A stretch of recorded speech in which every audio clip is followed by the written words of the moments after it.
Vanessa, ang hina mo kumain. Bakit hindi ka mag-meet? Roxanne, abutan mo si Vanessa na niluto mong beefsteak. Kailangan tikman mo to. Ako nagluto niyan.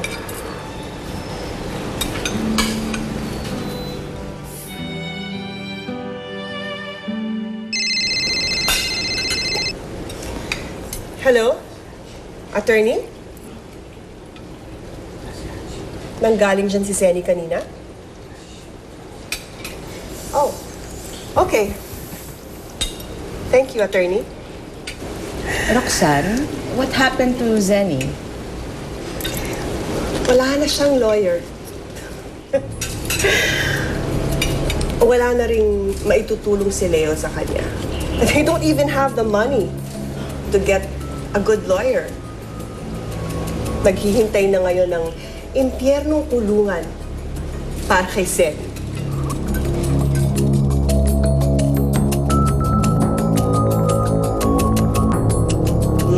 Lira po. Ako, Prince. Nahuli ka. Kakaalis lang nila ng inay niya. Saan mo daw pupunta? Sa mga Saavedra. Dati kasi si Leo tumutulong sa kanya para sa abogado, bigla na lang binawi. Look who's here. Yayayain ka sana namin lumabas eh. Kaya lang may bisita ka palang basura. Don't just stand there. Hindi ko na nga tinulungan si Senny dun sa abogado niya para lang ma-please kita. Pero ikaw mismo sumisira sa pamilya natin eh. Magmula ngayon, wala nang pakialaman. Gawin mo na ako anong gusto mong gawin. Wala na akong pakialam sa'yo. Yung law firm, we are asking for 30,000 as acceptance fee. Mangungutang na lang ho ako. Hindi. Aaminin ko na sa kanilang lahat na nag-isip ako ng masama sa pagkamatay ni Angeline. Kung ikukulong nila ako, tatanggapin ko yun.